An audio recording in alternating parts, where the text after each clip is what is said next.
The allotment for Joseph began at the Jordan, east of the springs of Jericho, and went up from there through the desert into the hill country of Bethel.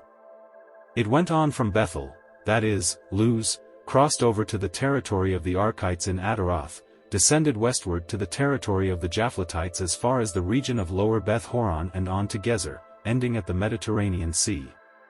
So Manasseh and Ephraim, the descendants of Joseph, received their inheritance.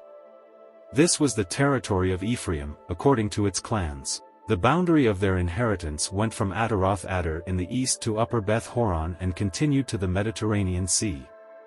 From Mikmethath on the north it curved eastward to Tanath Shiloh, passing by it to Genoa on the east. Then it went down from Genoa to Ataroth and Nara, touched Jericho and came out at the Jordan.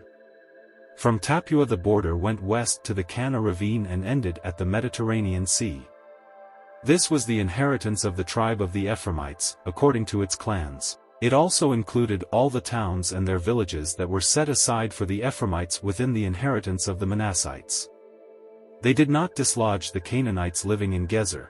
To this day the Canaanites live among the people of Ephraim but are required to do forced labor. This was the allotment for the tribe of Manasseh as Joseph's firstborn, that is, for Machir, Manasseh's firstborn.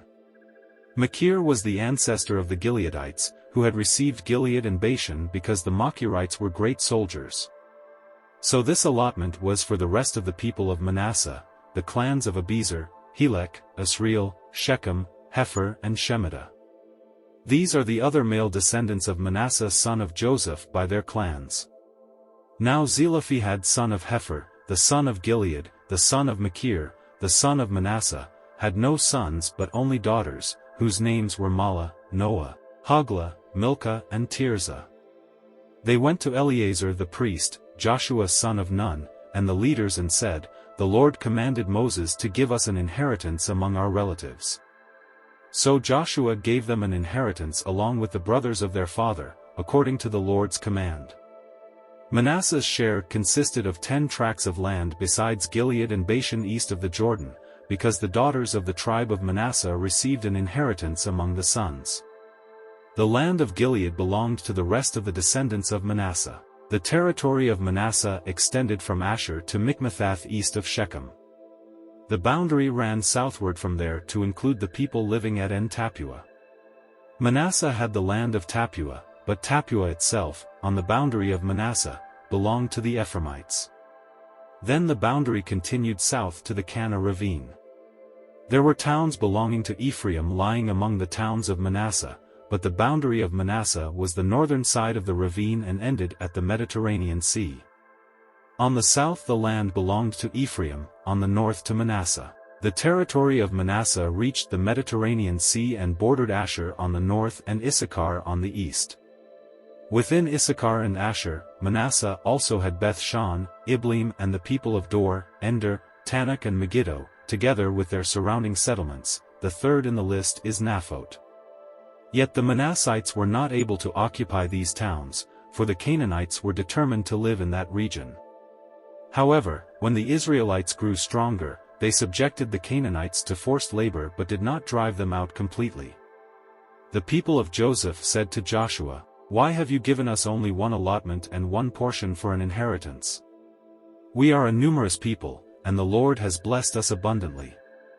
"If you are so numerous," Joshua answered, "and if the hill country of Ephraim is too small for you, go up into the forest and clear land for yourselves there in the land of the Perizzites and Rephaites." The people of Joseph replied, "The hill country is not enough for us, and all the Canaanites who live in the plain have chariots fitted with iron, both those in Beth-shan and its settlements and those in the valley of Jezreel." But Joshua said to the tribes of Joseph, to Ephraim and Manasseh, "You are numerous and very powerful. You will have not only one allotment but the forested hill country as well. Clear it, and its farthest limits will be yours. Though the Canaanites have chariots fitted with iron and though they are strong, you can drive them out." The whole assembly of the Israelites gathered at Shiloh and set up the tent of meeting there. The country was brought under their control, but there were still 7 Israelite tribes who had not yet received their inheritance. So Joshua said to the Israelites, "How long will you wait before you begin to take possession of the land that the Lord, the God of your ancestors, has given you. Appoint 3 men from each tribe. I will send them out to make a survey of the land and to write a description of it, according to the inheritance of each. Then they will return to me. You are to divide the land into 7 parts. Judah is to remain in its territory on the south and the tribes of Joseph in their territory on the north. After you have written descriptions of the 7 parts of the land, bring them here to me and I will cast lots for you in the presence of the Lord our God. The Levites, however, do not get a portion among you, because the priestly service of the Lord is their inheritance. And Gad, Reuben and the half-tribe of Manasseh have already received their inheritance on the east side of the Jordan. Moses the servant of the Lord gave it to them. As the men started on their way to map out the land, Joshua instructed them, "Go and make a survey of the land and write a description of it. Then return to me, and I will cast lots for you here at Shiloh in the presence of the Lord." So the men left and went through the land. They wrote its description on a scroll, town by town, in 7 parts, and returned to Joshua in the camp at Shiloh. Joshua then cast lots for them in Shiloh in the presence of the Lord, and there he distributed the land to the Israelites according to their tribal divisions. The first lot came up for the tribe of Benjamin according to its clans. Their allotted territory lay between the tribes of Judah and Joseph. On the north side their boundary began at the Jordan, passed the northern slope of Jericho and headed west into the hill country, coming out at the wilderness of Beth-aven. From there it crossed to the south slope of Luz, that is, Bethel, and went down to Adaroth-Adar on the hill south of Lower Beth-horon. From the hill facing Beth-horon on the south the boundary turned south along the western side and came out at Kiriath-Baal, that is, Kiriath-Jearim, a town of the people of Judah.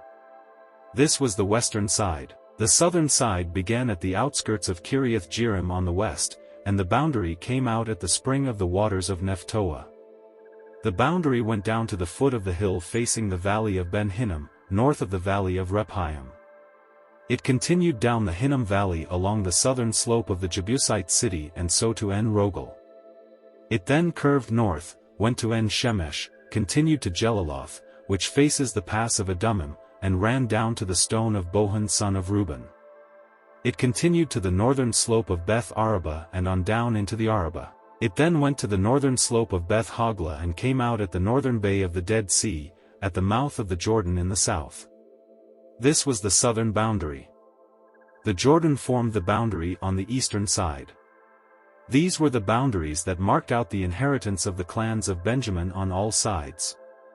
The tribe of Benjamin, according to its clans, had the following towns: Jericho, Beth-Hogla, Emek-Keziz, Beth-Araba, Zemaraim, Bethel, Avim, Para, Ophrah, Kepher-Ammoni, Ophni and Geba, 12 towns and their villages. Gibeon, Ramah, Beeroth, Mizpah, Kephra, Moza, Rechem, Irpeel, Tarala, Zelah, Haleph, the Jebusite city, that is, Jerusalem, Gibeah and Kiriath, 14 towns and their villages. This was the inheritance of Benjamin for its clans. The second lot came out for the tribe of Simeon according to its clans. Their inheritance lay within the territory of Judah. It included Beersheba, or Sheba, Melada, Hazar-Shual, Bala, Ezem, Eltalad, Bethul, Hormah, Ziklag, Beth-Markaboth, Hazar-Susa, Beth-Leboth and Sharuhan, 13 towns and their villages, Ain, Rimmon, Ether and Ashan, 4 towns and their villages, and all the villages around these towns as far as Baalath-Beer, Ramah and the Negev. This was the inheritance of the tribe of the Simonites, according to its clans. The inheritance of the Simonites was taken from the share of Judah, because Judah's portion was more than they needed.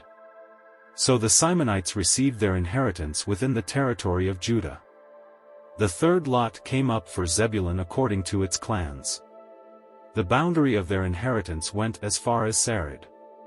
Going west it ran to Maralah, touched Dabbesheth, and extended to the ravine near Jokneam. It turned east from Sarid toward the sunrise to the territory of Kisloth-Tabor and went on to Daberath and up to Japhia. Then it continued eastward to Gath-Hepher and Eth-Kazan. It came out at Rimmon and turned toward Ni.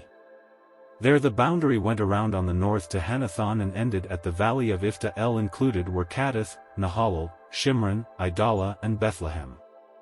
There were 12 towns and their villages. These towns and their villages were the inheritance of Zebulun, according to its clans. The fourth lot came out for Issachar according to its clans. Their territory included Jezreel, Keziloth, Shunem, Hapharaim, Cheyenne, Anaharath, Rabbath, Kishon, Ebez, Remeth, En-Ganim, En-Hada and Beth-Pazzez. The boundary touched Tabor, Shahazumah and Beth-Shemesh, and ended at the Jordan. There were 16 towns and their villages. These towns and their villages were the inheritance of the tribe of Issachar, according to its clans. The fifth lot came out for the tribe of Asher according to its clans. Their territory included Helkath, Hali, Beten, Akshaph, Elamelech, Amad and Mishal. On the west the boundary touched Carmel and Shear Libnath. It then turned east toward Beth Dagon, touched Zebulun and the valley of Ifta-el, and went north to Beth Emek and Neel, passing Kabul on the left. It went to Abdon, Rehob, Hammon and Cana, as far as Greater Sidon. The boundary then turned back toward Ramah and went to the fortified city of Tyre, turned toward Hosah and came out at the Mediterranean Sea in the region of Akzib, Umah, Aphek and Rehob. There were 22 towns and their villages. These towns and their villages were the inheritance of the tribe of Asher, according to its clans. The sixth lot came out for Naphtali according to its clans. Their boundary went from Heleph and the large tree in Zananim, passing Adami Nekeb and Jabneel to Lacham and ending at the Jordan. The boundary ran west through Aznoth Tabor and came out at Hukkok. It touched Zebulun on the south, Asher on the west and the Jordan on the east. The fortified towns were Ziddim, Zur, Hammath, Rakkath, Kinnereth, Adamah, Ramah, Hazer, Kadesh, Edrei, En-Hazer, Iron, Migdal-el, Horam, Bethanath and Beth-Shemesh. There were 19 towns and their villages. These towns and their villages were the inheritance of the tribe of Naphtali, according to its clans. The seventh lot came out for the tribe of Dan according to its clans. The territory of their inheritance included Zorah, Eshtael, Ar-Shemesh, Shalabin, Aijalon, Ithla, Elon, Timnah, Ekron, Eltekeh, Gibbethon, Balath, Jehud, Bene Berak, Gath-Rimmon, Mejarkon and Rakan, with the area facing Joppa. When the territory of the Danites was lost to them, they went up and attacked Leshem, took it, put it to the sword and occupied it. They settled in Leshem and named it Dan after their ancestor. These towns and their villages were the inheritance of the tribe of Dan, according to its clans. When they had finished dividing the land into its allotted portions, the Israelites gave Joshua son of Nun an inheritance among them, as the Lord had commanded. They gave him the town he asked for, Timnath-Serah in the hill country of Ephraim. And he built up the town and settled there. These are the territories that Eleazar the priest, Joshua son of Nun and the heads of the tribal clans of Israel assigned by lot at Shiloh in the presence of the Lord at the entrance to the tent of meeting. And so they finished dividing the land. Then the Lord said to Joshua, "Tell the Israelites to designate the cities of refuge, as I instructed you through Moses, so that anyone who kills a person accidentally and unintentionally may flee there and find protection from the avenger of blood. When they flee to one of these cities, they are to stand in the entrance of the city gate and state their case before the elders of that city. Then the elders are to admit the fugitive into their city and provide a place to live among them. If the avenger of blood comes in pursuit, the elders must not surrender the fugitive, because the fugitive killed their neighbor unintentionally and without malice aforethought. They are to stay in that city until they have stood trial before the assembly and until the death of the high priest who is serving at that time. Then they may go back to their own home in the town from which they fled." So they set apart Kadesh in Galilee in the hill country of Naphtali, Shechem in the hill country of Ephraim, and Kiriath Arba, that is, Hebron, in the hill country of Judah. East of the Jordan, on the other side from Jericho, they designated Bezer in the wilderness on the plateau in the tribe of Reuben, Ramoth in Gilead in the tribe of Gad, and Golan in Bashan in the tribe of Manasseh. Any of the Israelites or any foreigner residing among them who killed someone accidentally could flee to these designated cities and not be killed by the avenger of blood prior to standing trial before the assembly.